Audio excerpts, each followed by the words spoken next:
Ini kebetulan. Prof kemarin ngantor enggak kan? Enggak lah. Oh, sesuai aturan. WFA from anywhere.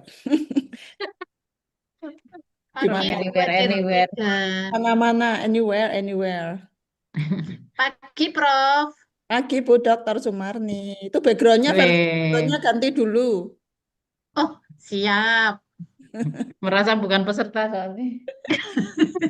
Itulah yang terjadi. Katanya baru WFA kok seger-seger tuh. Ya, fresh. WFA terus WFI ya. Baru kau. Oh, oh, jangan seger-seger Loh, baru Bu WFA ya. Esti ini kita Semarang toh Bu. Yo kantor ya. Iya. Assalamualaikum warahmatullahi wabarakatuh, Bapak PLT Direktur Waalaikumsalam. Poltekkes Kemenkes Semarang. Waduh, Mbak Ika, selamat siang Mbak Ika. Mohon izin cukup enjang Pak Dir. Assalamualaikum semuanya. Ya, Waalaikumsalam Pak. Waalaikumsalam warahmatullahi Eh, wabarakatuh. Pagi Bapak. mengenjang Bu. Ya, Sehat selalu. oke. Ini saya dimulai Mbak Ika. Mohon izin Oke, ya Pak Ibu. Dir. Monggo, Mohon monggo. izin untuk memulai Oke. ya, Bu, ya. Ya. Assalamualaikum warahmatullahi wabarakatuh. Selamat pagi dan salam sejahtera untuk kita semua. Yang terhormat, PLT Direktur Poltekkes Kemenkes Semarang, Bapak Dr. Sugianto, Sarjana Pendidikan Magister Applied Science.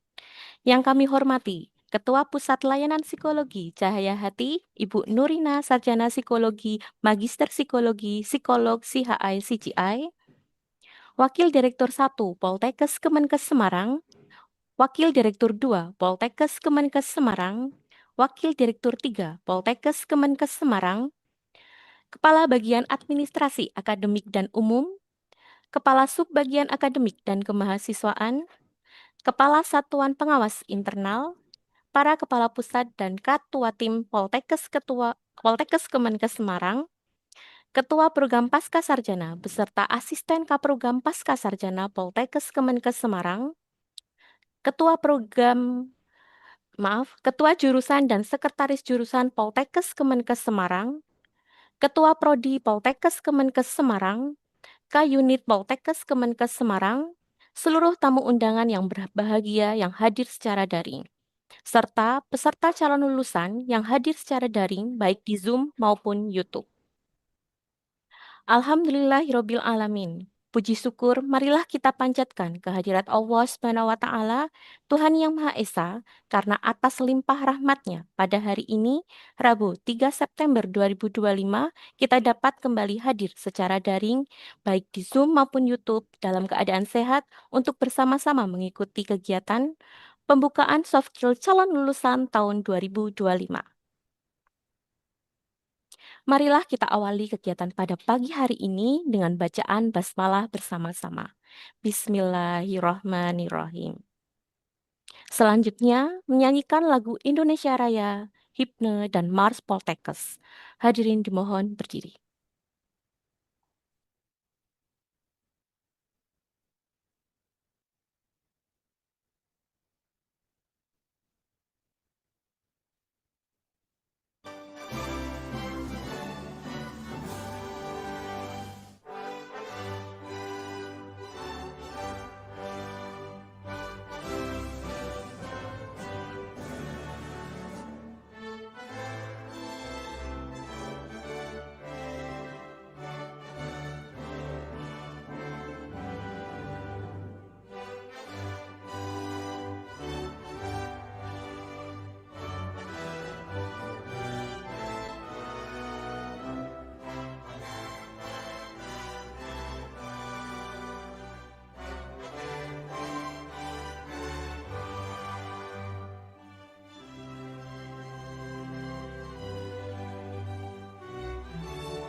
menjunjung nilai-nilai kemanusiaan, berbudi luhur, berakhlak dan berbudaya.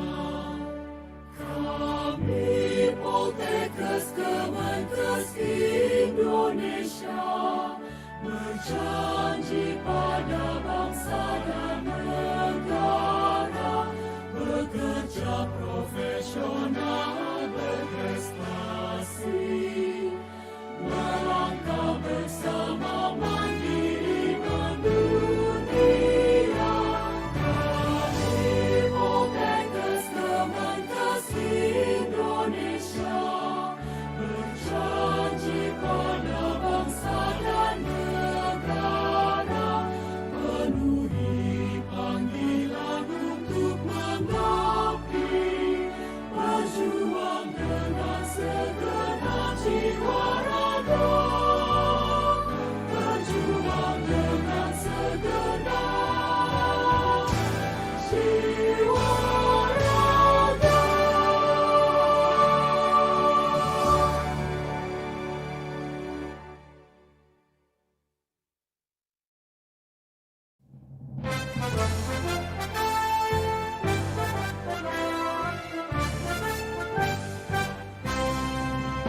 Poltekkes Kemenkes Indonesia siap mengabdi nusa dan bangsa, berbudi luhur, berakhlak, berbudaya, berbakti demi tugas mulia.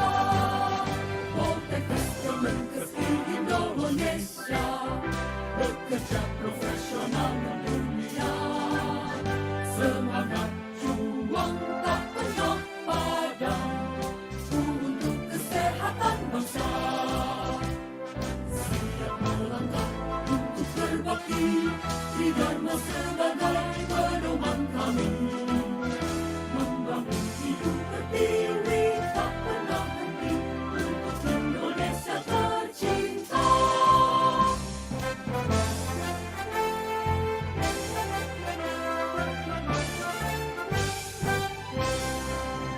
Poltekkes Kemenkes Indonesia siap mengabdi nusa dan bangsa, berbudi luhur, berakhlak, berbudaya, berbakti demi tugas mulia. Poltekkes Kemenkes Indonesia bekerja profesional mendunia, semangat juang tak pernah padam untuk kesehatan bangsa, siap melangkah untuk berbakti, di Dharma sebagai pedoman kami, membangun hidup berdiri tak pernah henti untuk Indonesia tercinta. Poltekkes Kemenkes hebat, Indonesia sehat. Hadirin dipersilakan duduk kembali. Bapak Ibu hadirin yang kami hormati, selanjutnya kita melanjutkan acara pada pagi hari ini. Marilah kita panjatkan doa bersama, seraya mohon kelancaran dan kesuksesan pada acara hari ini. Kita mohon semoga Allah Subhanahu wa Ta'ala senantiasa melimpahkan rizki serta kemudahan agar kegiatan pada hari ini menghasilkan sebuah pencapaian yang baik. Amin, amin ya Rabbal 'Alamin. Selanjutnya, kami mohon berkenan untuk memberikan laporan kegiatan pada pagi hari ini. Yang terhormat Ibu Direktur 3 Ibu Wakil Direktur 3 Bidang Kemahasiswaan, Alumni dan Kerjasama, kami persilahkan.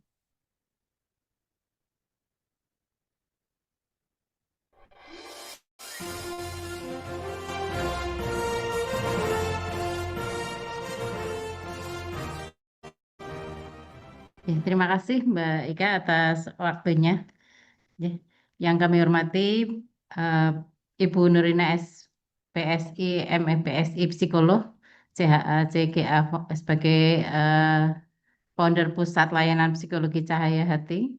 Yang sangat kami hormati Bapak Direktur Poltekkes Kemenkes Semarang, Bapak Sugianto MFPSC. Dan yang kami hormati pula para Wakil Direktur, Ibu Ketua Satuan Pengawas Internal dan juga Bapak Kabak dan Bapak Kasubag serta para ketua jurusan, sekretaris jurusan dan ketua program studi di lingkungan Poltekkes Kemenkes Semarang, dan tak lupa pula yang kami hormati Ibu Ketua Pasca Sarjana beserta para asisten, kemudian yang hadir pula di sini Bapak Ibu PJ Kemahasiswaan dari Poltekkes Kemenkes Semarang di semua kampus. Dan tak lupa ini yang sangat berbahagia yang luar biasa pada hari ini bisa hadir ya, baik secara melalui Zoom meeting maupun melalui streaming YouTube. Ini seluruh calon lulusan peserta soft skill ya yang mungkin akan diwisuda nanti di bulan Oktober. Ya. Ini puji syukur kami panjatkan pada Tuhan Yang Maha Esa Allah Subhanahu wa Ta'ala yang atas perkenannya kita dapat berkumpul pada kegiatan pagi hari ini. Ini dalam kegiatan pembukaan soft skill calon lulusan. Ini yang akan dilaksanakan sehari ya. Sebetulnya mohon izin untuk kegiatan soft skill ini kami laporkan Bapak Direktur bahwa sedianya untuk kegiatan soft skill ini akan dilakukan secara luring dan daring. Akan tetapi mengingat kondisi saat ini ada beberapa alumni yang rencananya kita undang ini terganjal dengan kesulitan untuk transportasi dan juga kebanyakan alumni sudah kembali ke tempat masing-masing sehingga mohon izin untuk kegiatan soft skill ini sehingga kita adakan seluruhnya adalah menggunakan daring, ya, baik melalui Zoom meeting maupun melalui streaming YouTube. Bapak Ibu hadirin sekalian, kami laporkan bahwa untuk kegiatan soft skill calon lulusan ini merupakan kegiatan yang memang dilakukan rutin tiap tahun, yang memang tujuannya adalah untuk melatih mahasiswa tingkat akhir atau calon lulusan ya. Ini kebetulan sudah banyak yang lulus uji hukum ya. Calon lulusan ini merupakan pembekalan awal sebetulnya, mempersiapkan mereka-mereka ini agar Anda semua nanti memiliki betul-betul keterampilan non teknis ya. Sebetulnya keterampilan ini banyak nanti akan diberikan oleh Bu Nurina dan tim. Ini baik melalui kemampuan komunikasi, mulai dari kemampuan kepemimpinan, kerjasama, kreativitas, dan juga manajemen diri. Ini harapannya nanti Anda nanti akan lebih siap dalam menghadapi dunia kerja, wirausaha maupun yang ingin melanjutkan studi ya. Dan kami laporkan Bapak Ibu sekalian dan Bapak Direktur bahwa kegiatan ini diikuti sebanyak 3.350 calon lulusan. Ini baik dari program Diploma 3 sampai ke Pasca Sarjana. Ini dengan rincian, ini untuk yang program Diploma 3, ini sejumlah 1.857. Kemudian untuk yang program Diploma 4 atau Sarjana Terapan, ini sebanyak 923. Dan untuk yang program profesi, ini sebanyak 515. Sedangkan untuk Pasca Sarjana, ini sebanyak 55. Bapak Ibu hadirin sekalian, untuk penguatan soft skill ini memang diharapkan dapat menumbuhkan rasa percaya diri dan juga bisa membentuk karakter serta integritas sehingga memang ini yang kita harapannya nanti dapat mampu ini ya, lulusan ini mampu berkontribusi dan juga mampu bersaing karena saat ini yang diharapkan kita tidak hanya bersaing di tingkat nasional ya, akan tetapi juga bersaing di tingkat internasional. Sehingga harapannya dengan adanya kegiatan soft skill ini akan betul-betul meningkatkan kemampuan, tidak hanya kemampuan dari segi skill maupun yang sudah mereka dapatkan selama kuliah, akan tetapi juga kemampuan manajemen diri untuk menghadapi dunia kerja. Selanjutnya mungkin yang kami sampaikan ini adalah terkait dengan adanya salah satu indikator pencapaian lulusan dari Poltekkes Kemenkes Semarang yang memang betul-betul di tahun 2025 ini harus mampu katakanlah dikenal secara global ya, secara internasional. Baik itu di institusi yang ada di Indonesia maupun dari institusi yang ada di luar negeri. Selanjutnya mungkin kami mohon nanti perkenan Bapak PLT Direktur Poltekkes Kemenkes Semarang untuk membuka kegiatan ini secara resmi. Demikian laporan yang kami sampaikan atas perhatian, kerjasama, dan perkenan dari Bapak Ibu serta undangan sekalian. Kami akhiri. Wassalamualaikum warahmatullahi wabarakatuh. Lalu Waalaikumsalam kami kembalikan Mbak Ika. Nggih. Ya, terima kasih Ibu Wakil Direktur 3. Selanjutnya kami mohon berkenan untuk memberikan sambutan dan arahan sekaligus membuka acara pada pagi hari ini. Yang terhormat Bapak PLT Direktur Poltekkes Kemenkes Semarang. Kepada beliau Bapak kami persilahkan. Baik, terima kasih. Ya, Assalamualaikum warahmatullahi wabarakatuh. Selamat pagi, salam sejahtera untuk kita semua. Yang terhormat Ibu narasumber, Ibu Nurina, SPSI, MSI, psikolog, CHA, CGA, founder Pusat Layanan Psikologi Cahaya Hati, Bapak Ibu pengelola dari Wakil Direktur KSPI, Kabak, Kepala Pusat, Ketua Jurusan, Ketua Program Pasca, Aprodi, Sesprodi, Sesjur, barangkali juga hadir ya, para ketua tim kerja dan koordinator PJ Kemahasiswaan, serta seluruh calon lulusan peserta soft skill ya Poltekkes Kemenkes Semarang yang kami banggakan. Alhamdulillah wa syukronillah kita semua dapat berkumpul di sini ya secara daring Bapak Ibu sekalian untuk mengikuti soft skill calon lulusan ya dalam keadaan sehat walafiat. Salawat salam senantiasa kita sanjungkan junjungan Nabi besar Muhammad SAW serta para keluarga, sahabat, pengikutnya sampai dengan akhir zaman. Amin ya rabbal alamin. Pertama kami menyampaikan selamat datang dan terima kasih pada narasumber yang telah hadir ya secara luring pada kegiatan ini. Kami menyambut baik dan merasa bangga karena pada tahun ini kami dapat kembali menyelenggarakan kegiatan soft skill calon lulusan. Salah satu indikator dalam akreditasi perguruan tinggi adalah tercapainya target 80% ya lulusan bekerja dalam waktu 3 bulan pertama setelah kelulusan. Harapannya dengan kegiatan ini, para calon tenaga kesehatan ini nanti dapat memperkaya diri, bekal ya, persiapkan mental,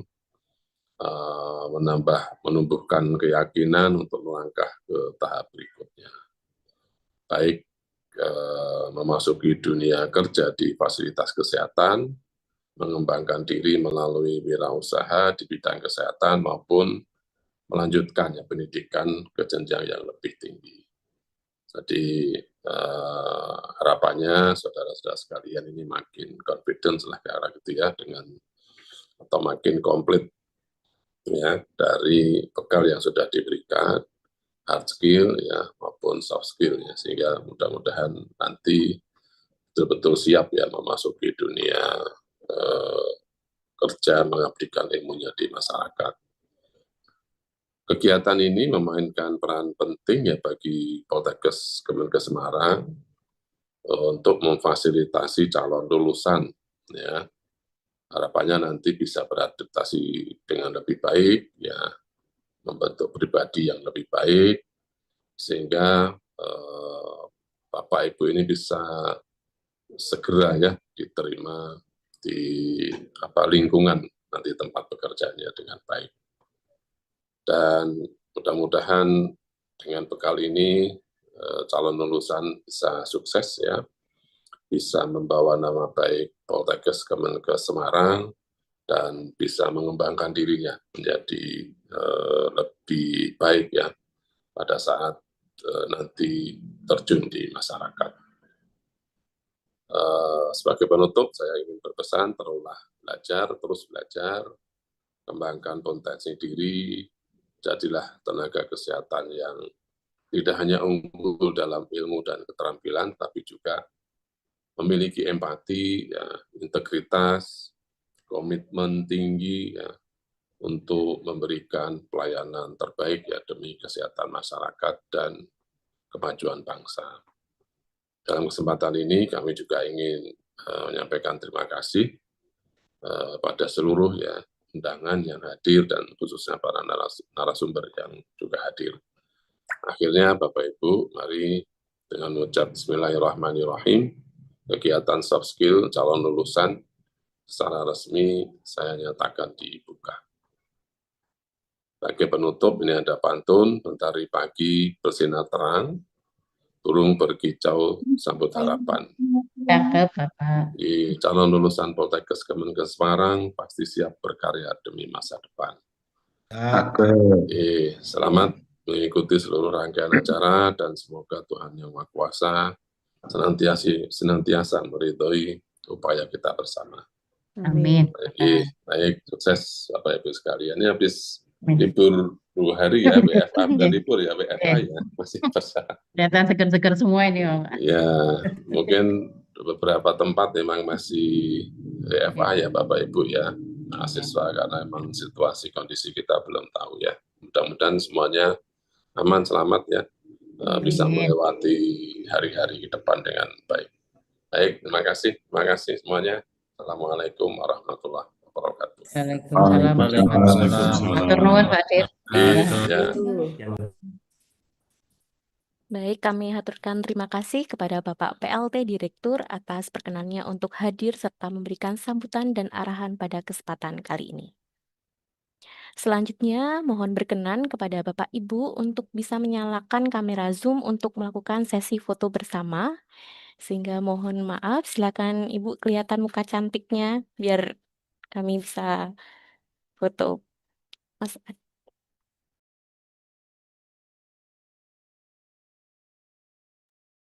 Ya, 1, 2, 3. Selanjutnya 1, 2, 3. Oke, terima kasih.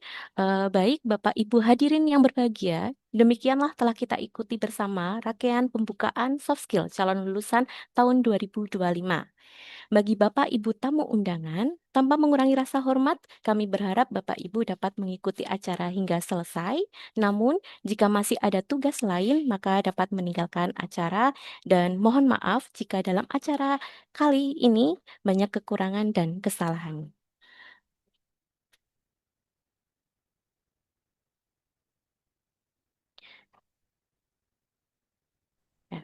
Selanjutnya, mohon izin untuk melanjutkan agenda berikutnya, yaitu kegiatan soft skill calon lulusan. Untuk waktu sepenuhnya kami serahkan kepada Ibu Nurina dan tim, kami persilakan. Assalamualaikum Bu Nurina. Waalaikumsalam warahmatullahi wabarakatuh. Monggo Ibu, kami persilakan waktunya. Iya, baik. Maaf, Mbak Ika, mungkin bisa dibantu dulu. Tadi kami minta untuk jadi co-host supaya bisa share screen, ini belum di ACC. Oh, sebentar Ya, Bu. mohon bisa Selamat dibantu. pagi, Bu Nurina. Selamat Sugeng pagi. sudah selesai ibadahnya. Wah, Bu Esti, alhamdulillah. Sudah dan sudah Oke. jalan-jalan ke Purwokerto, Kendal, Magelang. Kemarin. Alhamdulillah. Alhamdulillah, ya. Terima Ini kasih. mohon maaf, ini kita jadinya luring jadi daring semuanya nih, Bu. Ya, nggak Mohon apa-apa, izin. Ibu. Kita mengikuti keadaan dan ya memang situasi yang ada, tapi harapan saya Nggih. Allah teman-teman tetap bisa efektif ya mengikuti Nggih. kegiatan ini dengan secara daring. Terima kasih Bu atas kesempatannya. Mohon izin mungkin tidak bisa mendampingi sampai akhir, Ibu Nurina. Oh Mohon ya, izin. baik. Ya, baik. Tidak apa-apa. Kami tetap ini di sini. Ya, terima Nggih. kasih. Go. Ya, sudah saya. Oke, kita buka dulu.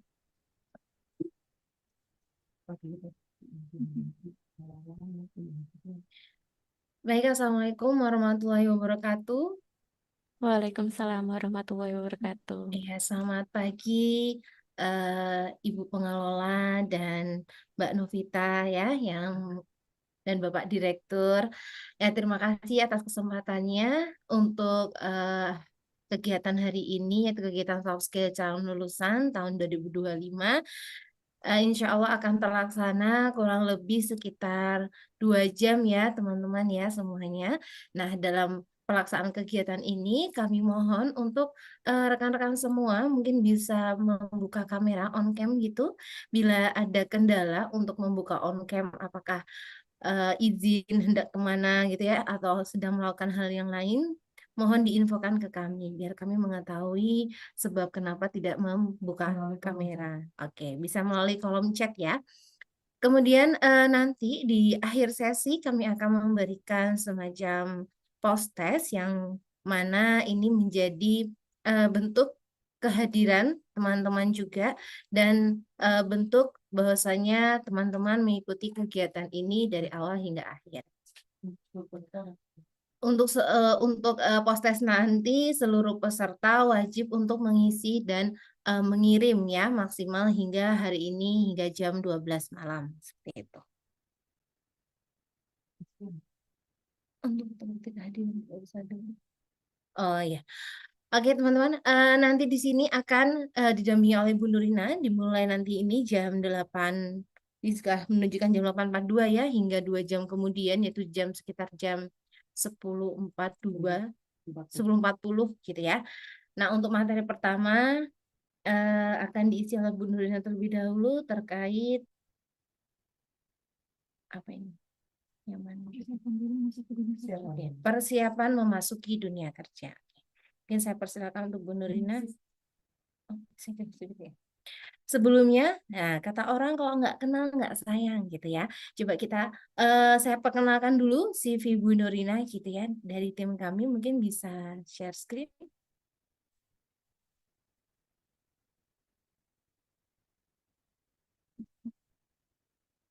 Ayo. Untuk CV Bu Nurina ya.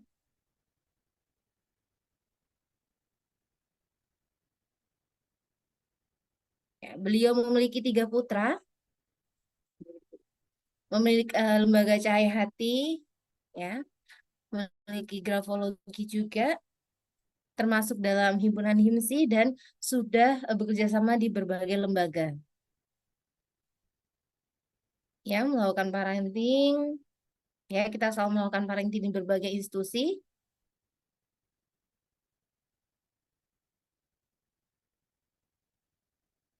Ada juga layanan tentang asesmen pendidikan, ya, baik kita datang ke sekolah ataupun kita datang ke perguruan tinggi atau ke sekolah yang jenjangnya mungkin lebih tinggi.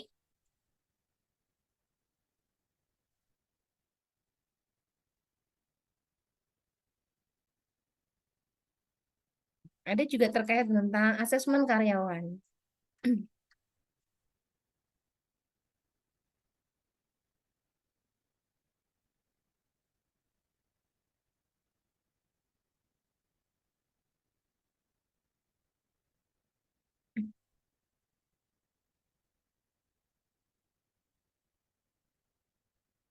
Ya, beliau juga menjadi narasumber di berbagai kegiatan.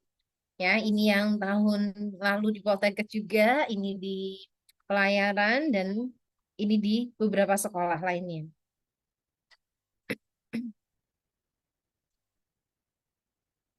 Ya, ini pernah di Tanah Laut ya, di Bayangkara Tanah Laut. Ya. Berikut kontak person kami jika rekan-rekan membutuhkan ibaratkan nanti mungkin ada pertanyaan yang tidak bisa kami fasilitasi, nanti bisa DM ke IG kami cahayahati.hati.bpsi ya. Nanti siapa tahu waktunya terbatas atau ada pertanyaan yang bersifat lebih pribadi ya. Nanti bisa kami jawab di Instagram kami. Jangan lupa di-follow ya biar chat kalian tuh biar masuk ke kami. Oke, terima kasih. Mungkin saya lanjutkan dengan materi dari Bu Nurinanya.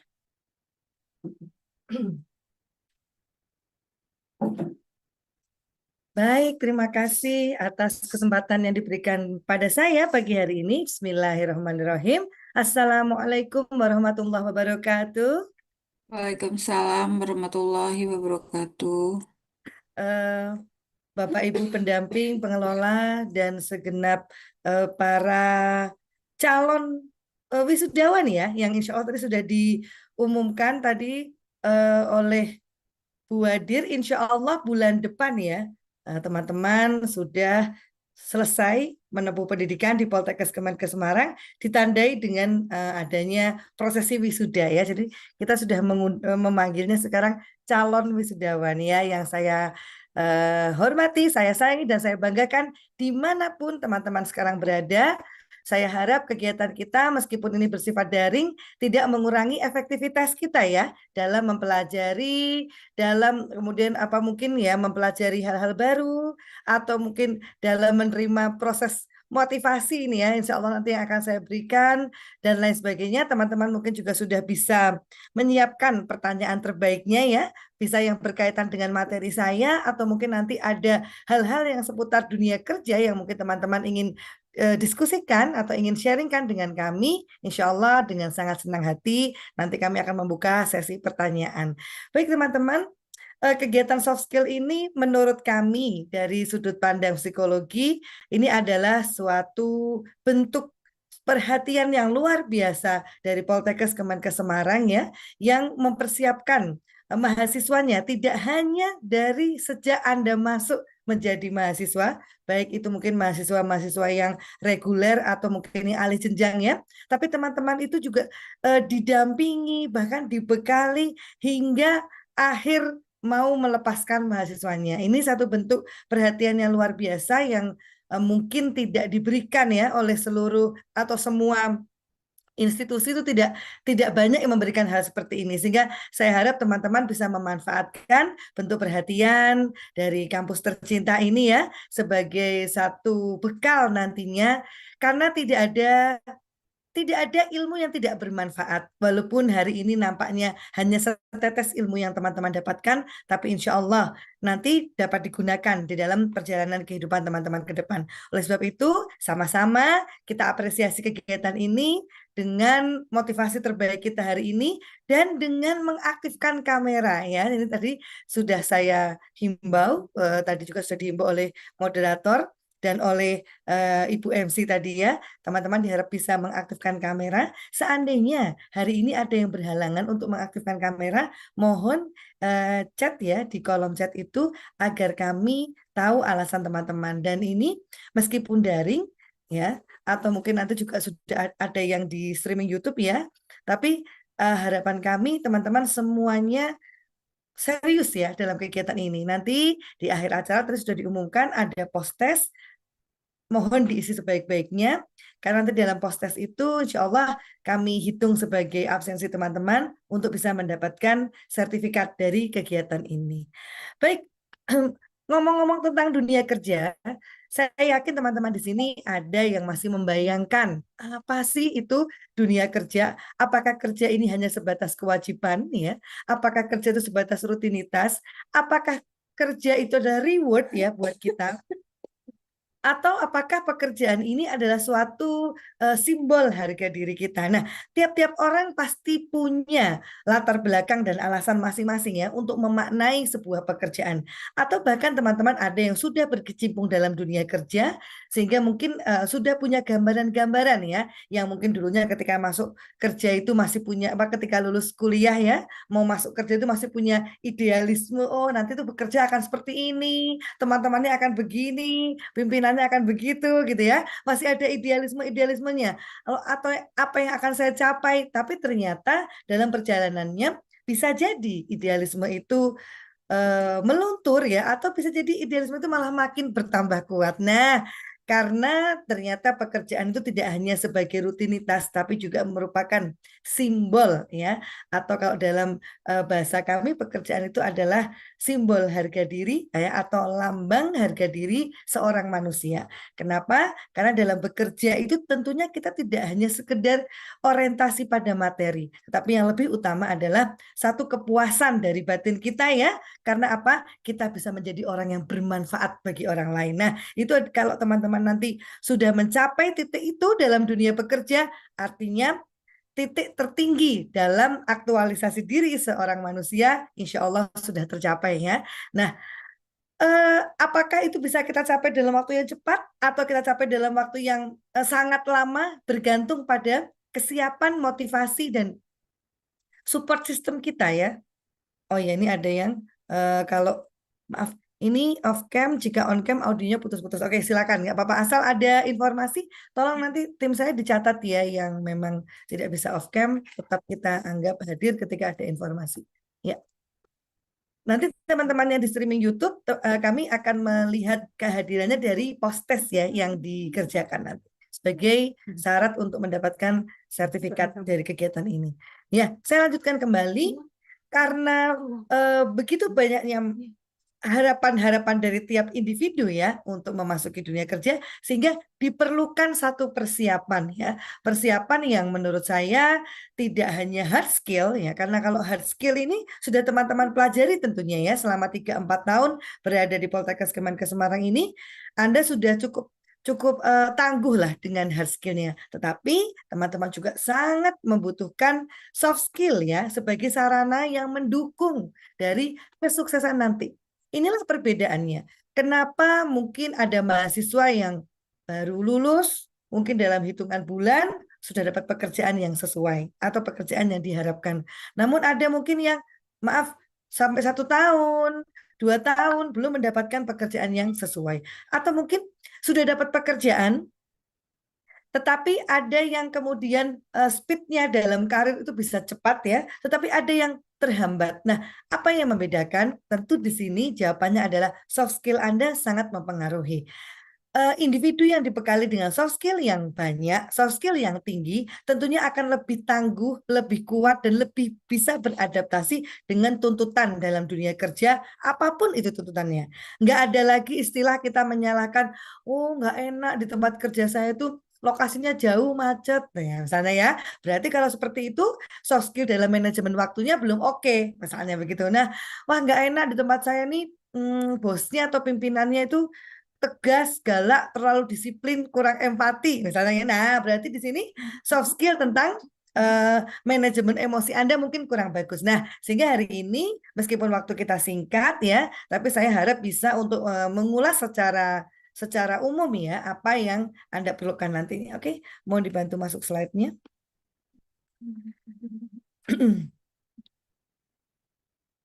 Nah, ini sekilas saya minta teman-teman untuk checklist ya. Barangkali teman-teman ada yang masih berada di usia 20-an begitu ya. Usia ini adalah Anda berada di fase remaja akhir. Nah, setiap rentang usia itu ada tugas perkembangan yang harus dipenuhi. Artinya kita dianggap sebagai pribadi yang matang ya ketika kita sudah mencapai hal-hal yang saya tampilkan di layar ini. Coba Anda lihat apakah ketika dulu di usia 17 sampai 20 hal-hal ini sudah tercapai misalnya ya. Oh, ada yang di umur 19 itu sudah mandiri dalam pengambilan keputusan. Malahan kalau mengambil keputusan sesuatu tidak terlalu banyak bergantung sama orang. Malah kalau orang tua itu mau memutuskan sesuatu, kita yang dipanggil misalnya ya. Kita yang diajak diskusi. Nah, berarti di usia itu Anda sudah mencapai kemandirian emosional dari orang tua dan juga orang dewasa lain. Ada yang di umur 17 sampai 20 ternyata sudah tahu pasti dia akan bekerja di bidang apa. Oh, misalnya sekolah di kebidanan, nanti saya akan lulus, saya pengen jadi bidan, saya buka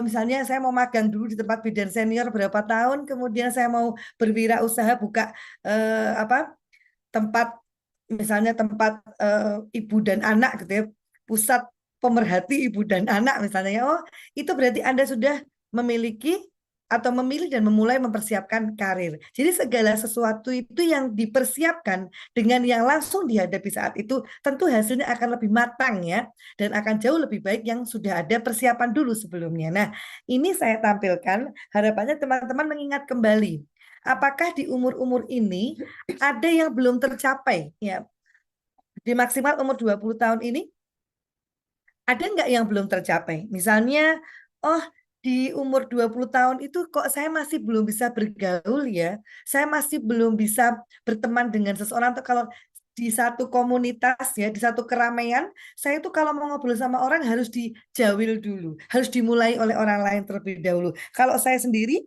suruh memulai sebuah pembicaraan, mungkin saya malu, saya sungkan. Nah, artinya ada fase yang belum tuntas, yaitu mungkin belum bisa bertanggung jawab secara sosial. Dalam arti kalau ada tugas-tugas baik di lingkungan masyarakat atau dalam tim itu mungkin masih ada di antara teman-teman yang tidak selalu tepat waktu untuk mengerjakannya, atau bahkan kadang-kala menolak tugas ya. Ada yang menolak dengan cara langsung secara verbal, ada yang menolak tugas dengan cara nggak ngomong tapi nggak ngerjain aja, sehingga anggota timnya rugi semua. Nah, jika dulu di usia 17 sampai 20 Anda masih mengalami ini, maka harapan saya di usia yang berikutnya kita persiapkan lebih kuat lagi, lebih matang lagi. Karena tertundanya satu poin demi poin di fase remaja akhir Anda akan mempengaruhi tertundanya tugas perkembangan di usia selanjutnya. Oke, boleh kita slide berikutnya. Nah, kalau tadi sudah melampaui fase remaja akhir, kita masuk ke fase dewasa awal. Dewasa awal ditandai ketika teman-teman memasuki usia kurang lebih 21 hingga 40 tahun ya. Nah, di jenjang ini maka dari teman-teman pasti sudah idealnya punya harapan, keinginan dan seperti ini. Bisa bisa memikul tanggung jawab dalam arti sebagai warga negara ya, sudah punya kewajiban untuk kemudian bersosial masyarakat, sudah ada keinginan untuk berumah tangga atau bahkan sudah berumah tangga ya, kemudian mungkin juga sudah ada keinginan untuk menularkan keilmuannya ya. Kalau yang sudah berumah tangga mungkin sudah punya tanggung jawab untuk mengasuh mendidik anaknya. Kalau yang belum berumah tangga mungkin suka mengisi kegiatan-kegiatan yang bisa memberdayakan orang lain, mengaplikasikan ilmunya. Nah, di sini artinya Anda sudah cukup matang mengikuti fase usianya. Nah, dan jangan lupa di usia 21 sampai 40 tahun, harapan dari umur Anda adalah sudah melakukan suatu pekerjaan. Ini yang ingin saya tekankan ya. Sehingga teman-teman harus termotivasi lulusnya Anda dari Polkesmar ini bukan berarti menjadi akhir dari perjalanan. Namun yang perlu kita perhatikan ini justru awal sebuah perjalanan ya. Babak baru dalam kehidupan teman-teman sedang dibuka. Maka ketika pintu ini terbuka, berlarilah sekuatnya mencapai apa yang Anda harapkan. Tapi sebelum berlari, tentu saja Anda sudah punya rencana mau lari kemana, begitu ya. Nah, ini dalam sesi 2 jam ini saya sangat mengharapkan teman-teman sudah mulai punya gambaran setelah lulus ini mau ngapain ya. Kalau misalnya ada yang punya pikiran, saya teman-teman yang fresh graduate ya terutama, saya setelah lulus itu saya mau istirahat dulu lah Bu, sebulan 2 bulan, nanti setelah itu baru saya berpikir untuk mencari kerja. Sebulan 2 bulan nampaknya waktu yang singkat bagi seseorang untuk beristirahat. Tetapi bagi pencapaian sebuah karir atau perjalanan hidup, menunda 1 atau 2 bulan itu akan sangat signifikan sekali nanti dampaknya ke depan. Ketika teman-teman yang berlari bersama kita sudah sampai pada startnya, kita mungkin masih terhambat di tengah-tengah. Karena kita tidak tahu kendala atau hambatan itu akan muncul kapan. Maka memiliki start secepat mungkin dan sedini mungkin untuk mulai mapping pekerjaan apa yang hendak kita lakukan, itu adalah satu hal yang positif dan menjadi bekal untuk kesuksesan karir kita. Mungkin ada juga teman-teman, ada mic yang bocor ya. Mungkin juga ada teman-teman yang sudah bekerja saat ini ya, sudah bekerja, kemudian mungkin berpikir, wah saya sekarang sudah punya titel baru nih ya, harapannya setelah ini pekerjaan saya akan demikian. Nah, coba sambil ditata lagi ambisinya, karena bisa jadi apa yang kita impikan ternyata masih membutuhkan proses dan perjuangan ya, sehingga di sini nanti manajemen emosi, manajemen diri kita adalah menjadi kuncinya. Oke, next slide.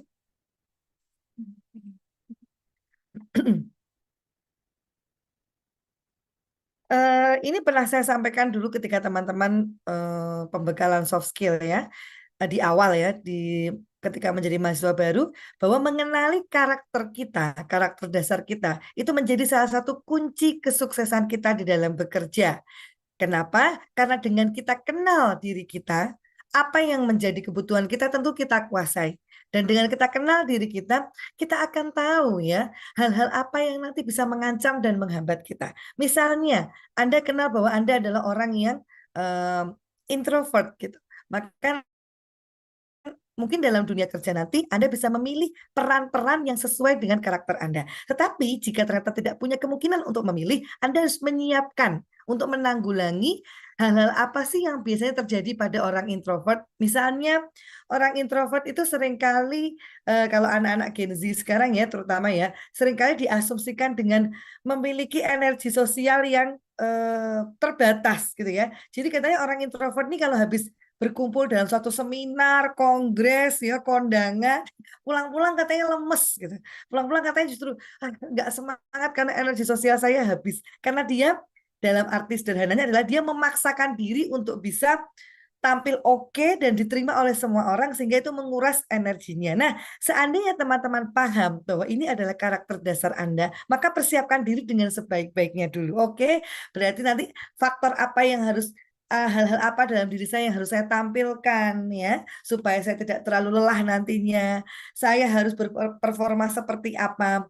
Orang-orang seperti apa yang kira-kira akan mengacaukan mood saya, emosi saya. Nah, maka kalau kita sudah tahu karakter seperti itu, orang-orang seperti apa yang akan mengacaukan mood saya, maka di dalam bekerja nanti kita punya dua pilihan. Kalau kita punya pilihan untuk misalnya orang yang mengacaukan mood saya itu orang yang suka ngomong atau orang yang toksik ya, kalau yang ngomong itu membunuh karakter orang atau yang ngomongnya dengan nada suara yang tinggi walaupun dia mungkin bukan orang yang toksik begitu ya. Nah, kalau kita tahu seperti itu dan kita akan bekerja sama atau berada dalam satu tim dengan orang yang begitu, maka Anda bisa menguatkan dulu atau menambah dulu energi positif sebelum berangkat kerja. Dengan cara bagaimana? Banyak hal. Bisa kita menggunakan teknik relaksasi nafas ya.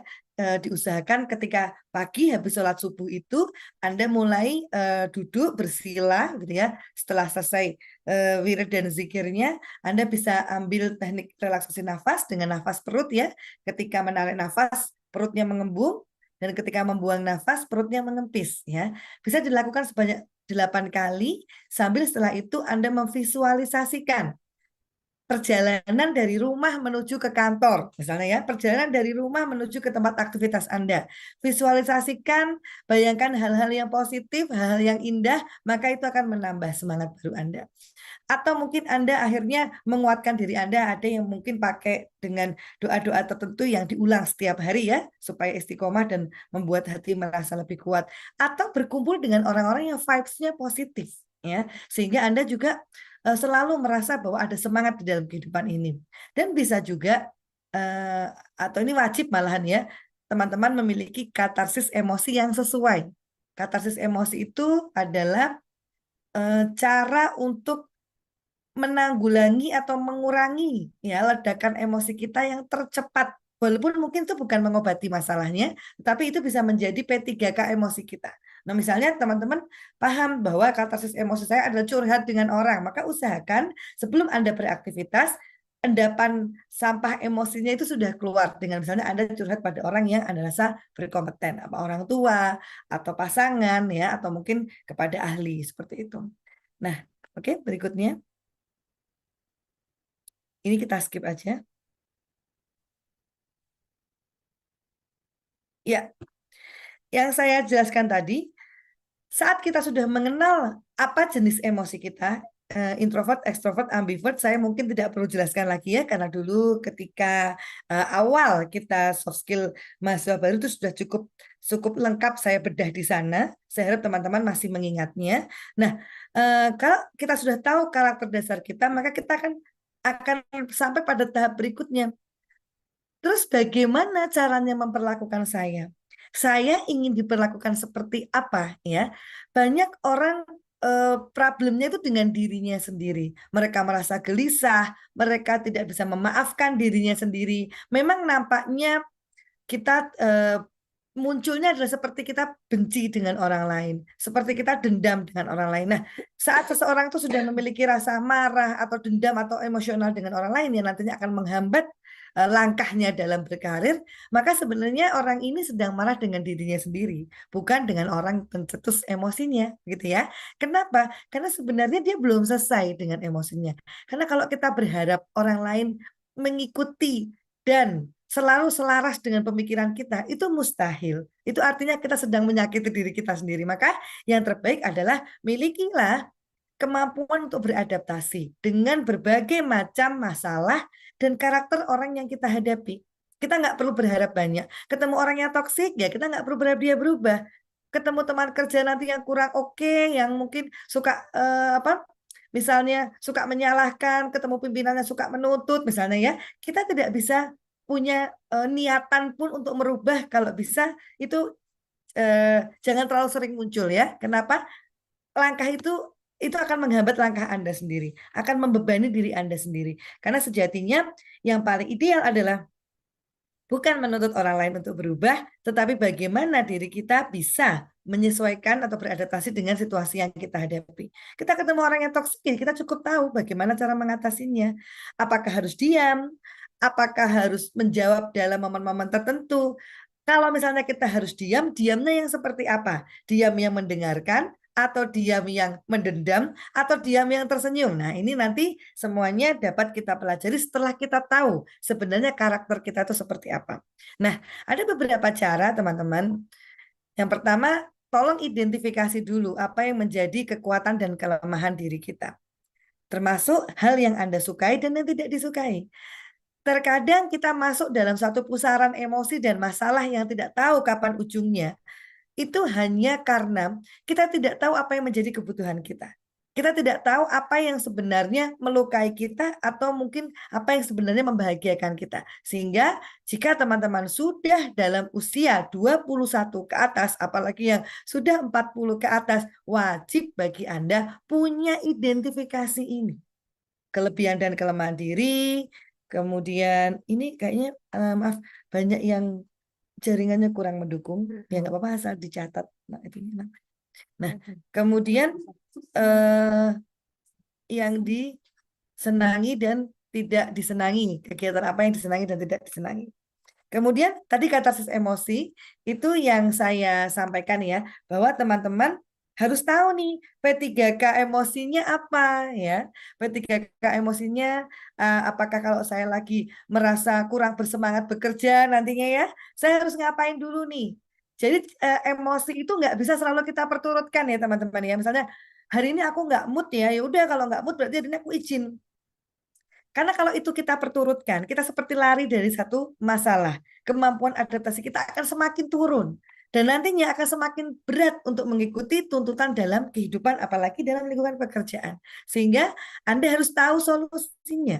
Ya, karir, pekerjaan, rezeki tidak akan menunggu mood kita baik.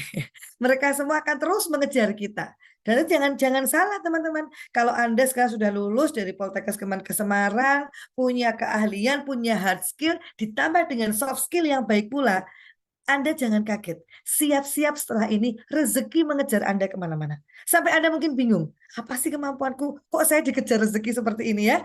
Itu karena apa? Karena komitmen kita pada diri kita sendiri. Bahwa kehidupan tidak akan menunggu sampai mood kita bagus. Ya, maka yang paling bisa kita lakukan adalah milikilah katarsis emosi supaya Anda bisa segera menyiapkan kapan Anda harus bangkit lagi ketika Anda merasa jatuh, gitu ya. Kemudian miliki sumber motivasi. Sumber motivasi ini tidak semua orang paham ya. Ada orang yang kadang gini merasa, saya tuh kadang kalau ketemu orang itu tuh jadi semangat ya. Tapi kalau ketemu dia lagi di waktu yang lain kok aku malah jadi minder, misalnya ya. Nah, maka Anda harus pahami yang membuat semangat apakah orangnya ataukah salah satu karakter pada dirinya yang ketika karakter itu muncul kita merasa semakin wah ini aku banget, aku semangat ketemu dia gitu ya. Tapi ketika karakter itu tidak muncul maka Anda merasa saya kok nggak mendapatkan apa-apa ya ketika dekat dengan dia. Nah ini makanya Anda pahami apa yang menjadi sumber motivasinya. Mungkin ketika kita nyaman sama seseorang itu karena karakter dia saat dia misalnya tersenyum ya, saat dia memuji kita. Nah itu kita menjadi semakin senang ya. Tapi ketika dia diam, apalagi mungkin dia menunjukkan ekspresi yang tidak menyenangkan untuk kita, maka kita meluruh. Kalau Anda bergantung pada si personnya atau orangnya sebagai narasumber motivasinya, maka pasti semangat hidup Anda akan naik turun. Tetapi coba kita lihat, oh berarti yang membuat saya semangat itu bukan orangnya, tetapi karakter dia yang suka memuji. Nah, sehingga saat Anda merasa tahu bahwa kekuatan saya adalah muncul dari pujian ya, katanya apa itu? Love language gitu ya, munculnya dari pujian. Saat si orang A tidak memberikan itu, maka cari validasi dari orang yang lain. Atau jika perlu, Anda mencari validasi dari diri Anda sendiri. Bisa memangnya bisa. Saat Anda tipe orang yang butuh validasi ya, itu Anda bisa memberikan validasi oleh diri Anda sendiri. Caranya bagaimana? Arsipkan kegiatan-kegiatan yang membahagiakan Anda. Ya, kegiatan-kegiatan yang misalnya saya merasa percaya diri ketika saya tampil pada kegiatan ini. Ada fotonya kan? Nah, Anda simpan foto-foto itu. Kemudian nanti Anda bisa, istilahnya bisa Anda lihat lagi, bisa Anda imajinasikan lagi hal-hal yang menarik atau yang bisa membangkitkan semangat Anda. Jadi sebenarnya kalau seseorang itu sudah kenal dengan dirinya sendiri, tidak ada peluang untuk gagal dan tidak ada peluang untuk kita merasa tidak bersemangat. Kenapa? Karena sumber motivasi yang paling baik adalah secara internal kita. Tetapi boleh kita mencari motivasi eksternal dengan catatan kita paham apa yang kita cari dari sesuatu yang sifatnya eksternal tersebut. Oke, berikutnya. Nah, teman-teman, ini karena saya sudut pandangnya dari psikologi ya, membekali Anda dengan soft skill, saya ingin mengelola secara emosi lah ya. Maka Anda, saya harapkan bisa mengenali ini. Setiap manusia itu punya coping stress yang berbeda dalam situasi yang berbeda pula. Apa itu coping stress? Coping stress itu adalah semacam suatu metode untuk mengatasi tekanan mental kita atau mengatasi kondisi stresor kita. Nah, metodenya itu ada dua macam ya. Ada yang mengatakan sebagai problem focus coping dan ada yang sebagai emotional focus coping ya. Jadi ini perbedaannya adalah di dalam problem focus coping yang A ini ya. Ini cara mengurangi stresnya dengan mempelajari hal-hal baru ya atau keterampilan baru yang digunakan untuk mengubah situasi, keadaan atau inti masalahnya. Mengurangi stres dengan mempelajari hal baru atau sebuah keterampilan baru ya. Oh ya, ini sama ya. Jadi intinya begini, kalau di dalam yang pertama ini adalah kita fokusnya itu pada masalahnya.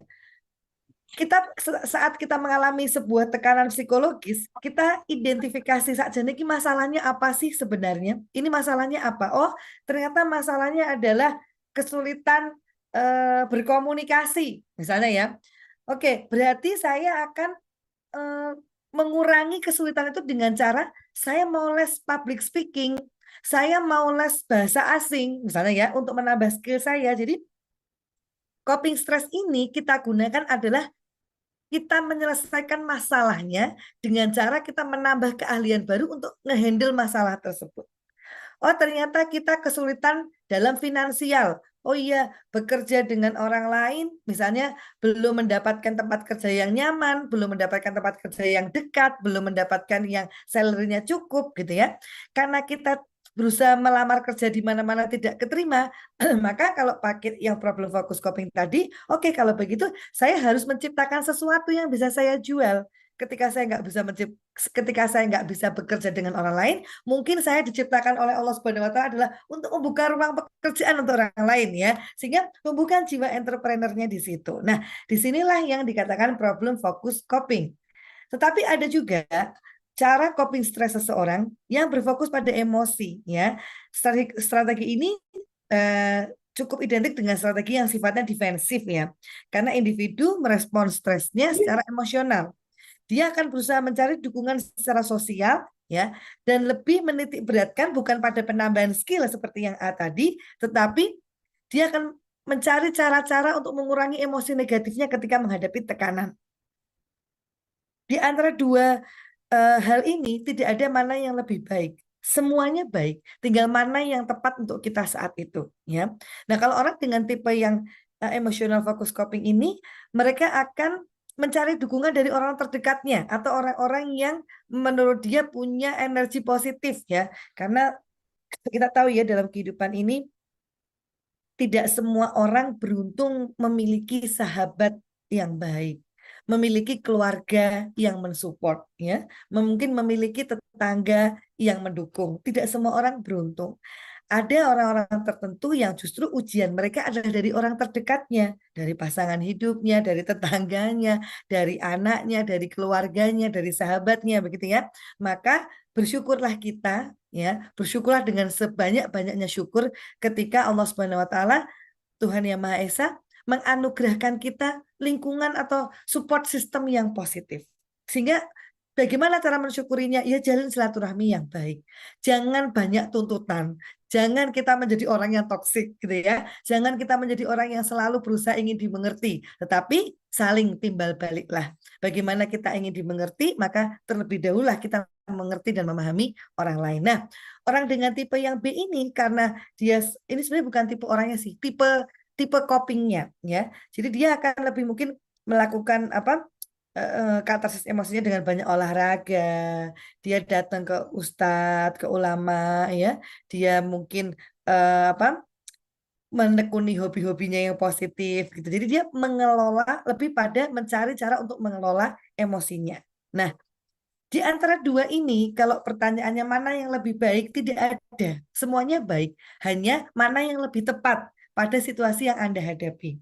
Jadi mungkin ada situasi yang saat kita dengan masalah ini, kita nggak bisa pakai emotional focus coping stress. Kayak tadi saya bilang, masalahnya adalah saya kalau sama teman-teman saya tuh Bu, selalu sering konflik, sering salah paham. Ya, ketika saya kerja, ngelamar kerja, ketika interview kerja juga begitu. Apa yang saya ngomong kok selalu disalahin nih sama HRD-nya, sama interviewernya. Atau saya kok nggak pernah banyak berkali-kali ngelamar kerja kok nggak keterima misalnya ya. Terus atau mungkin saya sudah bekerja nih tapi kok saya nggak punya teman di tempat kerja saya. Nah, bisa jadi problemnya adalah di kemampuan komunikasi Anda. Ya. Kemampuan komunikasi ini solusinya bukan di emotional focus coping. Kalau kita hanya menata emosi tapi kemampuan soft skill kita dalam komunikasi tidak ditambah, ya kita akan terus mengalami hal seperti itu. Ya, sehingga yang baik adalah ketika teman-teman tahu di situasi apa harus pakai yang A, di situasi apa harus pakai yang B, ya. Tapi kalau problemnya adalah mungkin Anda berhadapan dengan orang yang tadi ya, karakternya mungkin menekan, kemudian menghakimi ya, tapi ternyata dalam hal yang lain dia juga cukup bijaksana kok, sehingga saya harus bertahan nih pada pekerjaan ini misalnya ya, maka Anda bisa menggunakan di poin yang B. Oke, sampai di sini dulu. Ada yang ingin ditanyakan, silakan.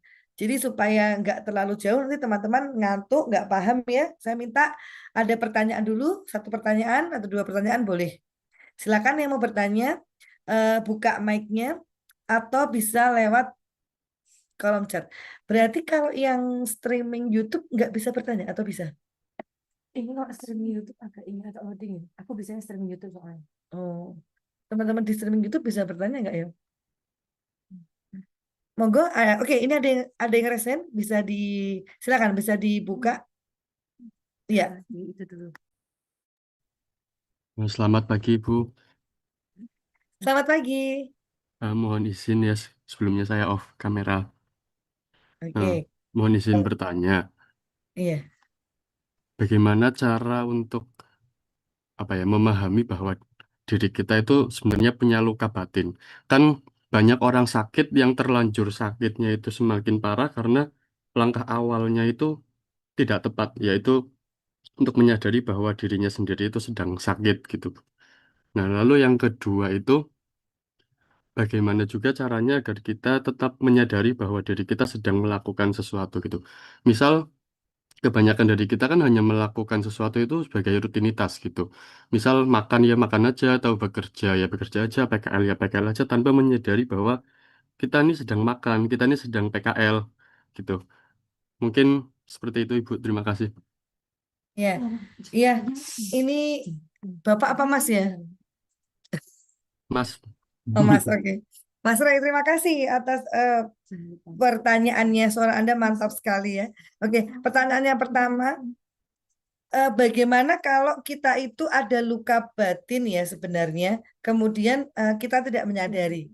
Tadi ini ya, istilahnya bagus juga ya. Bagaimana kadang-kadang orang tuh sakit terlanjur sakit gitu ya. Gak apa-apa Mas, seandai kata dia masih sadar bahwa dia sakit ya, pada akhirnya walaupun itu entah di perjalanan sekian tahun keberapa dalam perjalanan hidupnya, menurut saya tidak pernah ada kata terlambat ya. Nah, tapi kalau kita mau mengidentifikasi seperti apa sih kita mengalami luka batin, ada beberapa cara. Sebenarnya sih kalau saya bilang gini Mas, seandainya orang itu tidak fokus pada luka batinnya, kemudian dia istilahnya tidak menganggap itu sebagai sebuah luka, walaupun luka itu kalau dirasakan masih ada ya, sehingga itu tidak menghambat pada keberlangsungan hidupnya, itu nggak apa-apa gitu. Karena berarti luka itu masih teringat tapi rasanya sudah mengecil. Itu kalau dalam teknik terapi psikologi akan dibuat seperti itu. Terapi-terapi untuk mengatasi luka batin itu bukan berarti menghapuskan ya memori tentang situasi yang melukai, tetapi percikan rasanya yang kita turunkan. Nah, andai kata orang tersebut sudah bisa untuk melakukan itu dirinya sendiri, berarti imun mentalnya itu bagus ya, nggak masalah. Tapi kalau misalnya kita tetap ingin mengidentifikasi, ada beberapa hal yang bisa membuat kita tahu apakah kita itu masih memendam luka batin atau tidak. Hal-hal yang sederhana misalnya seperti ini. Kalau kita bertemu dengan situasi yang serupa ya, atau dengan karakter orang yang serupa, tiba-tiba memori tentang situasi itu muncul, kemudian menimbulkan rasa yang tidak nyaman di diri kita, dan itu merusak situasi emosi kita. Jadi kalau memorinya muncul membuat rasa tidak nyaman, tapi kita cuma bisa beberapa detik kita istighfar, kita mungkin atau kita menenangkan diri kita, habis itu kita bisa beraktivitas lagi dalam waktu maksimal 24 jam, itu belum menjadi kendala. Tapi kalau ternyata kita ingat itu kemudian kita emosinya menjadi kacau, hari itu moodnya menurun, berarti itu mungkin masih menjadi kendala yang harus diselesaikan. Yang kedua, tanpa sadar, maaf ya, kita menjadi si orang toksik itu. Jadi kita pernah dilukai orang yang menurut kita karakternya tidak baik, tapi tanpa sadar karakter kita jadi seperti dia. Jadi kalau istilahnya terjadilah anger transference ya, angry transference. Jadi emosi negatif kita itu kita tularkan lagi Mas ke orang lain. Nah, ini juga problem ya, harus diselesaikan. Atau yang mungkin sudah urgent sekali harus diselesaikan ketika Anda mengalami serangan mimpi buruk misalnya ya. Anda mengalami serangan panic attack. Anda menjadi kendala tidak bisa bersosial dengan lingkungan-lingkungan baru. Nah, jadi pasti ada problem perilaku yang tidak pas. Ini bisa jadi itu indikator pernah mengalami luka batin. Lalu yang kedua, ini menarik sekali. Bagaimana kita melakukan suatu keadaan, kita harus keadaannya sadar, tidak rutinitas. Nah, ini yang sering saya sampaikan dalam kegiatan-kegiatan saya, Mas ya, bahwa ya hidup itu harus sadar, gitu ya. Hidup itu harus sadar. Ketika kita sedang tidak sadar, ya sudah kita istirahat sejenak, ya, mengembalikan kesadaran kita lagi. Kadang-kadang orang yang menjalani hidupnya dengan kita sebut istilahnya tidak sadar tadi ya, seperti rutinitas adalah orang yang membiarkan memang dirinya nggak sadar. Dia menikmati itu. Nah, kok bisa begitu? Karena masalahnya dia nggak punya tujuan, Mas. Sehingga supaya kita bisa sadar menjalani aktivitas, kita selalu milikilah target dan tujuan di dalam kehidupan kita. Tujuan yang sampai yang jangka pendek maupun jangka panjang.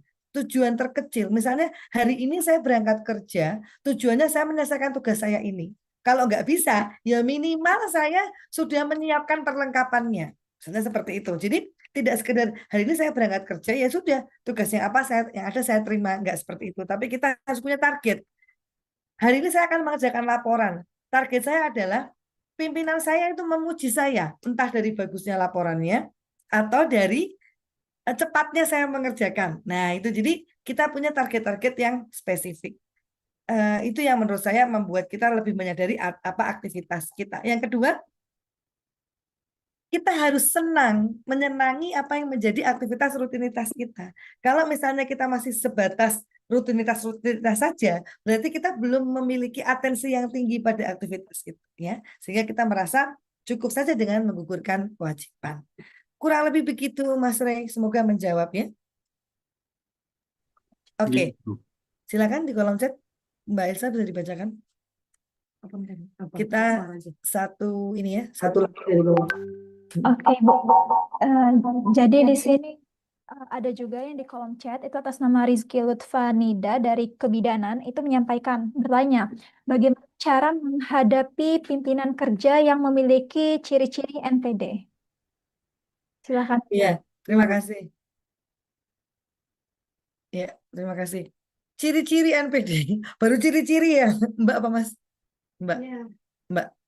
Oh iya, baru ciri-ciri ya Mbak, belum NPD betulan ya. Jangan sampai kita nanti salah mendiagnos orang ya. Nah, karena memang sekarang ini media sosial membantu kita banyak sih untuk mengidentifikasi karakter orang. Tetapi selain membantu juga bisa jadi mungkin malah menyulitkan kita ya dengan kita jadi paham orang ini jajan ini begitu. Nah, tapi misalnya nih kita ketemu orang dengan karakteristik NPD di dalam dunia pekerjaan kita, wah Anda perlu stok energi positif yang banyak ya. NPD juga jenisnya macam-macam. Ada NPD yang istilahnya stadiumnya ya. Stadiumnya masih ringan, sedang, dan tinggi. Tapi yang jelas perlu kita lihat dulu yang terganggu hanya diri kita atau juga orang lain di sekitar kita. Kalau yang terganggu juga sudah banyak orang di sekitar kita, memang bisa jadi orang itu yang bermasalah. Tapi kalau yang terganggu ternyata hanya kita, berarti NPD-nya orang itu kan seolah hanya ke kita saja. Misalnya seperti ini, berarti mungkin ini problemnya bukan NPD, tapi problemnya mungkin kegagalan dalam beradaptasi, mungkin kesulitan dalam berkomunikasi, misalnya seperti itu. Nah, terus kalau memang betul ini orang NPD ya, apa yang harus kita lakukan? Jika Anda tidak punya keterampilan komunikasi yang cukup untuk menandingi orang itu ya, apalagi itu pimpinan ya, maka usahakan jaga jarak dalam ranah profesionalitas. Jadi ada orang-orang yang menghadapi orang NPD itu biar nggak marah-marah, biar nggak ngeluarin ketoksikan itu malah kita baik-baikin. Itu juga kadang bukan strategi yang tepat ya. Karena apa? Kita tidak akan tahu hal-hal apa yang kemudian sekecil apapun bisa memantik dia untuk mengeluarkan aura negatifnya. Sehingga sebisa mungkin kalau dalam dunia kerja jaga jarak dalam ranah profesionalitas. Jadi lakukan tugas kita, lakukan kewajiban kita dengan seprofesionalitas mungkin di depan dia. Orang NPD itu juga ada yang perfeksionis juga. Sehingga kita lihat apa maunya beliau sebagai pimpinan. Oh, mengerjakan A, B, C, dan D, ya sudah lakukan itu. Kita mungkin tidak perlu banyak mengimprove dulu jika tidak diberikan kesempatannya. Misalnya seperti itu. Kemudian jelas kalau menghadapi orang seperti ini, kita usahakan ya jangan terlalu banyak untuk people pleasure ya. People pleasure dalam arti ya udah iya gitu kan. Apa-apa diiyain gitu. Nanti menjadi sarangnya kalau emang betul NPD ya, menjadi sumber kekuatan dia. Dan ingat orang NPD dia juga suka kalau melihat orang yang menjadi sasarannya itu merasa down dan jatuh gitu. Sehingga tunjukkanlah bahwa Anda kuat. Bahwa di dalam hati Anda remuk redam, di belakang meja Anda menangis, nanti dulu. Tapi yang penting di depannya tunjukkan Anda tidak bergeming dengan aura-aura negatifnya, dengan perilaku negatifnya. Kalau saya sih tipsnya ya, duduk tegak atau berdiri tegak, buka dada kita, ini dagu kita agak ditinggikan, senyum dengan senyum yang hangat dan baik. Walaupun dia marah ya, tetap kita mengangguk. Kita mengangguk, menunduk kita, tapi tetap tersenyum. Jadi orang tersebut tidak merasa apa yang dia lakukan berhasil untuk mengacaukan mental lawan bicaranya. Mungkin seperti itu. Ya, ada lagi? Satu lagi? Oh gitu. Kita ambil satu lagi terus kita lanjut ke materinya.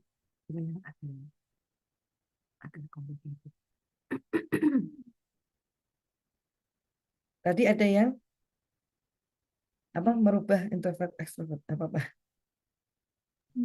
Ibu Nurina, mohon maaf, ini ada pertanyaan dari teman kami yang ada di YouTube. Kira-kira Oke, silakan iya, Oh yang ya. YouTube. Ya, ini dari YouTube. Izin bertanya, Ibu. Saya Torik dari D3 Sanitasi, yaitu Iya. cara merubah karakter introvert menjadi pribadi yang lebih aktif dalam semua hal itu seperti apa, Ibu? Oh ya, baik. Terima kasih Mbak dibantu membacakan pertanyaannya. Mas Torik ya. Berarti alhamdulillah nih, terima kasih ya Anda sudah mengidentifikasi dan sudah ketemu nih misalnya karakternya introvert. Di antara dua karakter itu tidak ada yang lebih baik gitu ya. Introvert extrovert itu masing-masing baik dan masing-masing punya kekurangannya. Tapi yang yang jelas baik adalah bagaimana kita tahu cara mengatasi kelemahan dari tipe karakter kita. Misalnya karakter introvert, bagaimana caranya untuk lebih aktif. Sebenarnya begini Mas Torik, introvert atau ekstrovert itu tidak selalu bergantung pada dia aktif atau pasifnya, atau dia banyak ngomong atau pendiamnya, tetapi bergantung pada bagaimana pola pengambilan keputusannya. Orang introvert pengambilan keputusannya lebih banyak meyakini informasi-informasi yang dia terima dari orang-orang yang dia percaya atau bahkan dari dirinya sendiri. Nah, orang ekstrovert dia lebih banyak meyakini atau pendapatnya pengambilan keputusan itu akan lebih mantap kalau dia banyak mendapat masukan atau saran dari orang lain, karena energi dia adalah pada lingkungan sosial. Orang introvert malah tidak suka banyak dipuji di depan umum. Kalau orang ekstrovert butuh dipuji di banyak orang ya, divalidasi, dibombong. Nah, maka kalau kita sudah kenal karakter kita, bukan berarti orang introvert itu pasif dan pendiam. Tapi bagaimana caranya biar lebih aktif? Maka yang perlu dilakukan adalah lebih open minded ya, lebih membuka mindsetnya, lebih fleksibel untuk bisa menerima masukan dari orang lain ya. Karena tadi ciri khas introvert pengambilan keputusannya cenderung pada informasi yang sudah dia pegang dan dia yakini. Sehingga kelemahan si introvert itu kadangkala dalam mempelajari informasi-informasi baru, dia masih suka bersinggungan dengan idealismenya begitu. Nah, caranya untuk bisa lebih aktif tentu saja membuka pikiran. Sebelum kita saat kita mendengarkan pendapat dari orang lain, coba kita analisis. Bisa jadi pendapat itu kita butuhkan, bisa jadi pendapat itu benar, misalnya begitu ya. Kemudian berlatih dalam kelompok yang kecil dulu. Karena tipikal introvert ini dia kurang nyaman dengan kelompok-kelompok besar ya, sehingga dia akan lebih eksis di kelompok yang kecil. Maka Anda berlatih dalam kelompok kecil dulu. Kalau bikin teamwork ya, bikin yang jumlah personilnya terbatas dulu. Kemudian tingkatkan